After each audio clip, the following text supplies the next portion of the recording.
Hello, Brother Monroe here. Welcome back to Ultimate Naval Dreadnoughts, where I am re-recording my voiceover because, like a tier 1 pro, I fucked up. I completely forgot to turn on my microphone, which is a bit of a problem. Anyway, my first thing was to scream because the State Department Congress has decided to, for some reason, end the war with Britain, even though I was in the middle of trying to invade the Bahamas. And we did get a couple of things out of it. We got... Oh, I'm trying to remember now. This has gone by too quickly. We got a couple of islands out of them, but I really wanted that to continue. I can hear bin men coming. Millie, it's the bin men. I know. Millie wants to get involved. So we're just at war with Russia. Russia doesn't really have much of a fleet. You can see there they've got 3 heavy cruisers, a light cruiser, and a destroyer. Really not a serious threat, and I have no real way of reaching out and attacking them either. Oh, we got Georgetown. That was it. Cayman Islands, and I think it was the Cook Islands near Samoa that we got. So really, I want to go to war with Britain. That's what I want to do.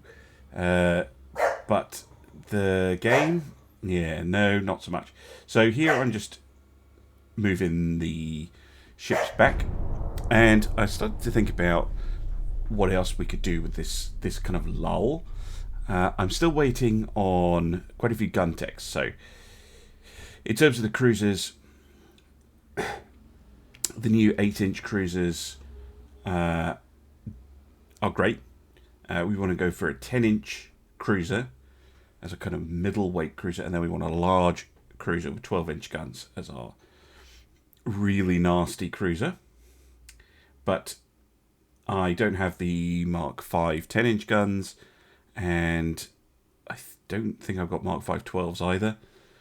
So they're on hold, and new battleships are on hold until we get the Mark III 16-inch guns.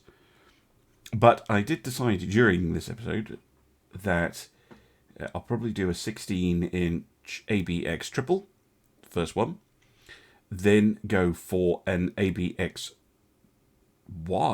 triple, so that there are 12 16-inch guns, and then the last one, when we get the super battleship, is to maybe try and go for an 18-inch gun ship. I think that'd be quite interesting. So here I'm just getting the Quincy refitted because she was undergoing repairs, making sure the Seattle's refitted as well, and just checking that the fleet is all fine and dandy. There we go. So yeah, apologies for that. And I will have mentioned at the start of the episode when I was doing it originally, this is recorded using Admiral Snackbar's balance mod, and you can find a description. You can find a link in the description. I can talk. For that, and I've been really enjoying it. It's made the battles much more what I want, much more decisive, and impactful and fun.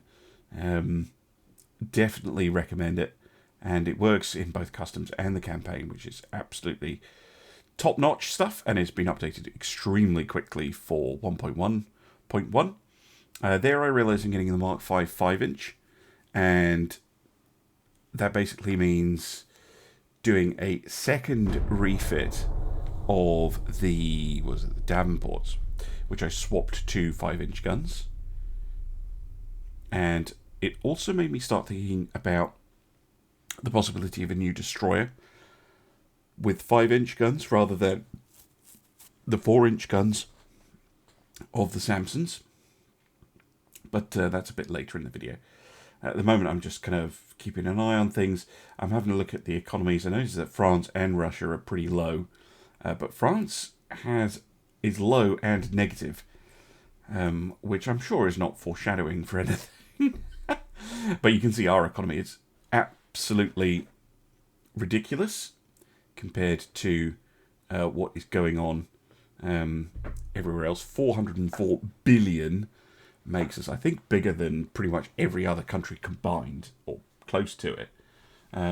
Really, really powerful economy, which is why, even though I've got all the finance sliders max, I'm just absolutely, we're sitting on 58 billion in the bank. Have absolutely loads of cash. Not a problem at all to build pretty much whatever we want, whenever we want. And then I think I spotted this Russian cruiser, which I'm going to send a squadron to go and intercept. There we go. And I seem to remember that they did actually get them on the first go. I'm not sure why ships stationed in the US in port don't seem to generate missions, because they really don't. I think it might be because the sea regions are new. They were added in 109. So the sea regions that were added in 109, I have noticed that they tend to be a bit weird, and they don't generate missions quite as often as you think they should. But we were able to trigger them, and this is not a ghost battle either. So very exciting stuff to actually get a battle. So many ghost battles. I've cut quite a few of them out as well, simply because they're not the most fun things to watch. Grabbing a cheeky little thumbnail, and there we go. Spot them pretty quickly. And this Russian ship, I don't know what to make of it. It's got a weird layout, battle hexagon with a little tail on it. It's pretty slow. You can do like 20 knots or something like that. So it's basically an old-fashioned armoured cruiser. If you're floating around with an armoured cruiser in the 1930s, it's not going to go well. It's really not. She's flinging a bit of high explosive at it, but not doing a great deal. I was getting really unlucky. I mean, the battle cruisers have got an accuracy of 11-ish% with range.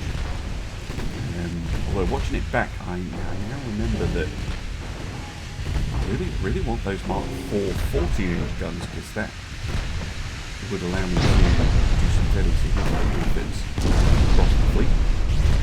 But they're still perfectly good. They launched a cheeky little torpedo, quite a fast one, which I was like, oh yeah, I'll just do that. Seattle, no problem. Forgetting, of course, that there's another cruiser in the formation. Here in a second, here, bonk. The Huron took a torpedo, but it did barely anything. I think they were using pretty low diameter torpedoes, probably like 18-inch or something like that. But it hit Huron straight on the bow, and seeing that, the cruiser surrenders. And that's that. By the way, if you are wondering, well, why don't I get a captured ship? Why don't I get that back when they surrender? Well, I always think it's best to think of it that it's not like an Age of Sail ship that, a wooden ship, you could beat the snot out of it and it would probably still be floating, and you could take it in and you could sell it for a prize, or you could refit it and bring it into service. In this era, if a crew surrendered like that, then it was probably a case of setting scuttling charges to make sure that the ship went to the bottom, and abandoning ship. I mean, the ship probably already going to the bottom anyway, but it wasn't a case of you would capture perfectly intact ships. I can't think of any examples from the Age of Steel. Maybe I'm wrong. Please correct me in the comments. I'm sure you'll come up with tons of examples now I've said that. But it was very, very uncommon to bring a captured ship. Yeah, well, captured in battle. And here we have the thing that made me absolutely laugh. I did say earlier that, yeah, France's economy was looking a bit dodgy. And, yeah, they completely collapsed. All their colonies and mainland France itself all completely gone. But weirdly not their ships. You'll see in a minute when I zoom out, they still have a few ships floating around, which is interesting. But yeah, all their Pacific possessions. And I was wondering, I thought that when they collapse, they would become independent nations if they have that tag that they, are not France itself. But that's not what happens. And mainland France is also gone. So that's one nation out that I never even had to fight. They were under attack from Spain, Italy, and Germany all at the same time. And I think they were at war with Britain, so not a great combination.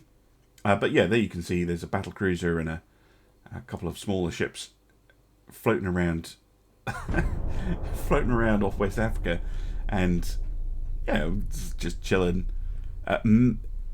Countries can reform in 1.10, but I haven't seen it. And I'm quite happy if France is just out. I think if they do reform, they should only get their home provinces, but I'm not 100% on that. I do think that if a country collapses, it should lose all of its non-core provinces and they become independent, allowing other nations to go and snap them up, potentially. But they can eventually reform themselves after a period of chaos in their home provinces. So, the UK breaks up, potentially. Ireland maybe leaves, but Great Britain remains and reforms at some point. I think that would be better for immersion, but really that's a super minor thing. So here I'm looking at the Davenports. I'm just doing a super minor refit to get the Mark V 5-inch guns. I do a quick... Hi, Millie. What? Woof. I'm doing a quick check to make sure the guns are the correct length. So we get the 5-inch 45s. Just checking if I'd unlocked anything else. I don't think I have. Oh, I did unlock Troop Powder 3, which I think I completely forget to check. I'm also checking here the penetration of the HE shells, which looks good to me. It's about 3-ish inches. 4 inches is better, but it's fairly rare that you run up against a 1.5-inch destroyer. If you're wondering why I'm thinking about that, destroyer armor is max 1.5 inch. And typical armor quality late game is around 150%. So if you take 1.5 and multiply it by 1.5, you get... multiply it by 2.5 because you have to add it on. You get 3.75. So if you have 4 inches of pen on your HE shells, then your HE shells should be able to penetrate the armor on any destroyer, which is a really nice little ability for them to have. And that's typically why I prefer the higher pen HE shells. But I know that the USA preferred the high capacity ones, which is why I'm trying to pick those. I've picked those for the bigger guns, the high capacity ones. Now, yes, this is a bit of a skip, because I thought this was going to be a ghost battle, but it wasn't. The USS Walker picks up a Russian destroyer, and the Russian destroyers are Well, they're not bad, but they're not really a match for the Sampsons. Because, again, the AI's gone for a torpedo-focused build with multiple launchers. And once those 4-inch guns start hitting, which they will do once I come alongside, well, after I nearly ram the thing. Oh, there we go. But now it's a close range fight. They try some more torpedoes, but torpedoes in destroyer versus destroyer battles are not very effective. Until I get a good shot, and boom! There we go. I say, well, they're not very effective, and then I'm like, no, I'm just about to prove myself wrong. But generally speaking, they aren't. I was pretty lucky to catch them on a turn like that when I had my launcher in position. But the 4-inch guns will then just rip it apart. And an absolutely fantastic job by the Walker there. I don't think she took a single hit, which is really, really impressive. Yeah, no damage. Absolutely outstanding work. Yes, I agree, Millie. Outstanding work. Don't you agree? Ruff. What? She get a Millie cam. She's got quite the face on her at the moment. It's like, you're making fun of me. Yeah. Anyway, here I am thinking about an upgraded destroyer. So I'd just seen the Sampsons in combat. I was very pleased with them. But I just want something with a bit more punch. So we start work on the Adams class destroyer. And I am referring back to the Sampsons regularly as I'm doing it. I'm often looking at the base Sampsons, but I should really have been looking at the refit. But the refit is fairly similar to the base model, so it's not too bad. I started off thinking quite big. I think, oh, I've got an extra 350 tons. I should be able to do what I want, because when I was building the Sampsons, I had loads of weight. Absolutely tons of it. But, as you'll see later on, this approach that I'm taking just now, of just picking the best stuff and sticking it on, I go massively, massively overweight doing that.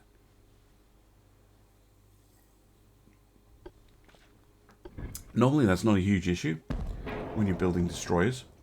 I also noticed there's only one barbette where you can actually fire over the guns. That one doesn't work, the medium one, which surprised me. You can see there it won't fire directly forwards. So I have to use the average one, super firing barbette bracket average, to make sure that I can actually shoot over the top. I think might as well put the tower up and focus on, because it's quite a long nose, which will give me forward weight offset problems, but it shouldn't be too bad. And I went with the dual funnel, hoping to fit in a couple of 2-inch guns, or 1.6-inch guns I should say, and I was pretty pleased at this point. Only 68% of the displacement used up. And then a couple of torpedo launchers. I thought, give it a bit more torpedo armament. And you saw there he jumps up to 78. And now I'm thinking about the 1.6s or the 2s. Because, 6 barrels, that's not nothing. Could be pretty useful. But what I hadn't noticed was that my weight had already climbed to 80%. And you'll see when I start adding components to the ship, it just gets very heavy very quickly. And I rapidly run out of displacement. So I'm thinking, I'll make it my standard general purpose destroyer with everything. And yeah, you see the weight just goes up and up and up and up. And I often design ships like this. I often, you know, bring everything that I would like, and then trim it down. Again, I'm checking the penetration of the HE shells, and yeah, you can see. I thought stupidly I would get something back when I went to the engines, but I don't think I do. No, it stays at about 120%. Standard bulkhead, standard crew quarters, and you're 18% overweight. And most of it was on the hull. And this is where I start noodling. So there's not much you can do about the hull in terms of it taking up a lot of displacement. If it takes up a lot of displacement, it takes up a lot of displacement. There's nothing you can do about it. I saw that the torpedoes were number 3, so I took one off. I thought maybe if I increase it to 23 inch instead of 21, and this sort of thing, I thought, well, maybe I have to change the tower. But it was not enough. Not enough. Nowhere near enough. I also noticed that stats on those towers are absolutely god-awful. Anyway, I swap it out to a cheaper one temporarily and then change my mind. I noticed the dual funnel at some point here. This is where I noticed the dual funnel being heavy. No, this is where... I remember now. I thought maybe if I shorten the ship, it would help. I think I come back to that later once I change the funnel. So try removing the secondary guns, but it doesn't make much difference. So we put them back, change them back to 1.6 because it loses the... it doesn't remember that you changed them. There you go. I also realised I hadn't done any of the armour.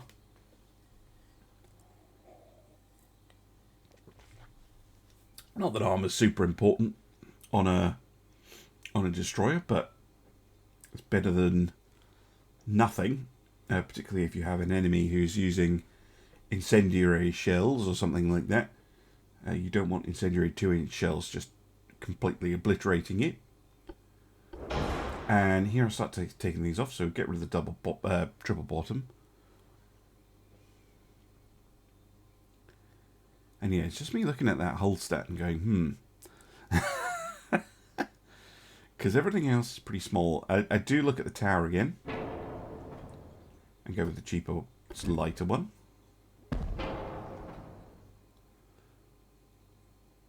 And then, this is where I noticed the funnel.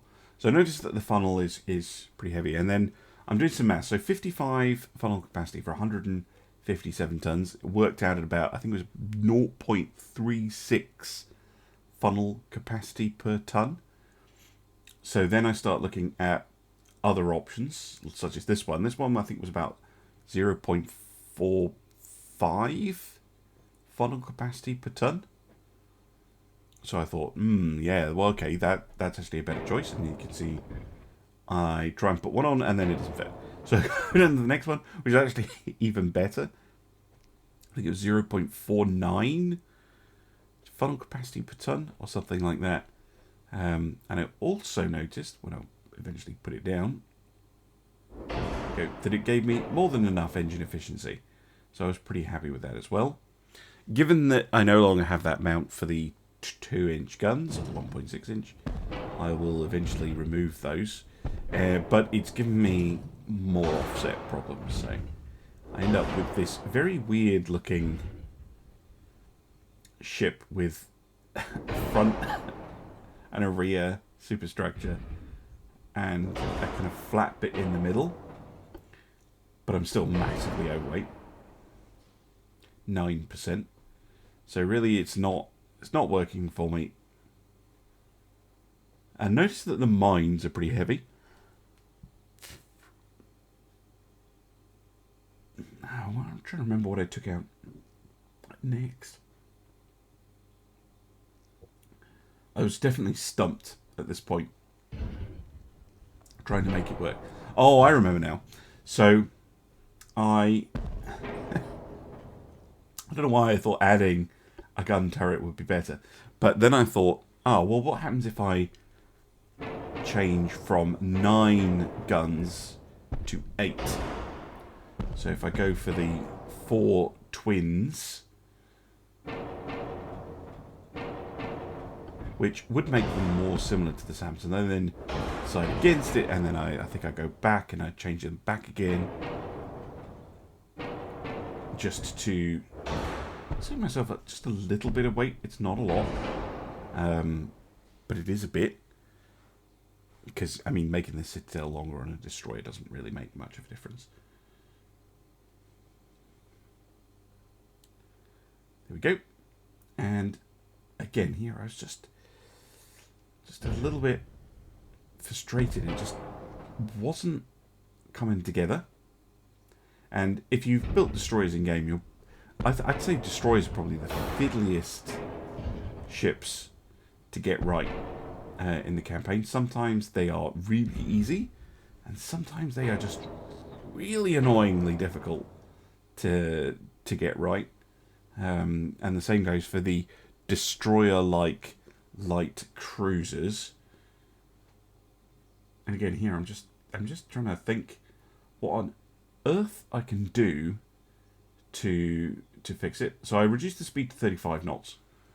This makes it the same as the Sampson, so it means if I have a Sampson and an Adams in the same fleet, I can just put them in the same division and they'll be able to operate together with no problems. I then basically look at the profile of it and go, why is it so horrible? And I look at shortening the ship. And I notice that the shorter ship is around about the 2,000 tons of the Sampsons. So I think, well, why don't I just make a version 2 of the Sampsons with 8 5-inch guns, a single quadruple torpedo, and the same speed.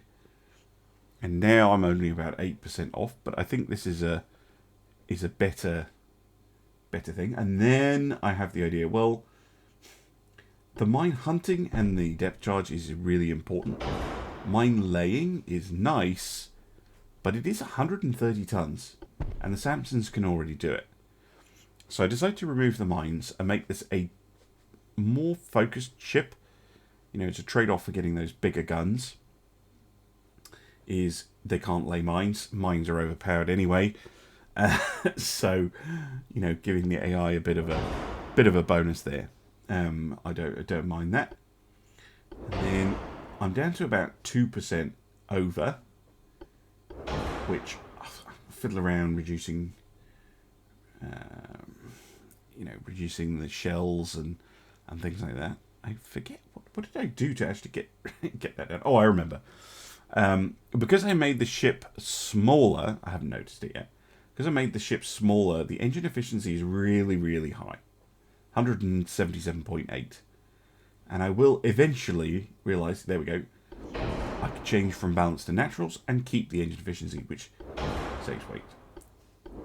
And I'm very, very close to getting it. Did I leave it with reduced shells? I may well have done.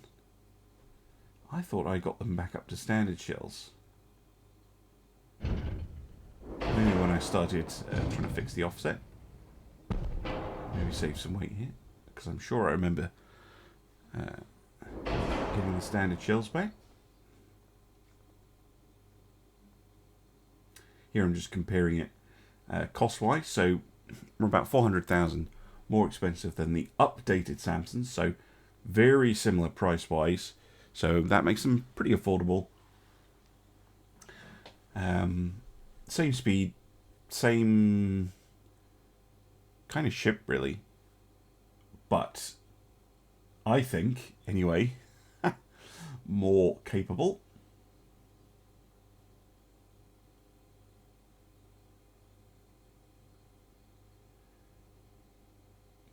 I'm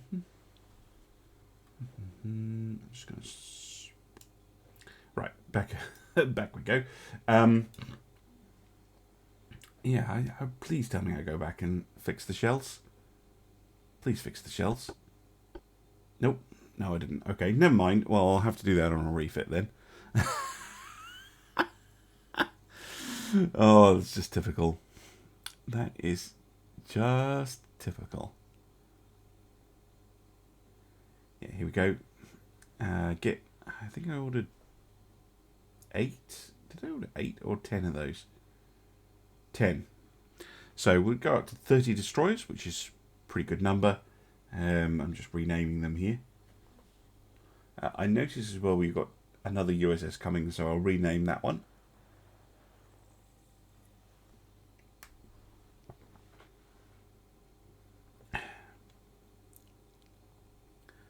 But in general, I'm pretty pleased with those.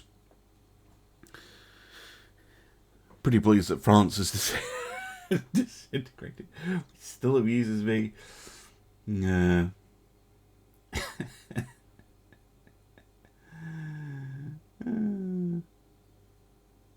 Just renaming ships, and I'm pretty sure that was it for the episode.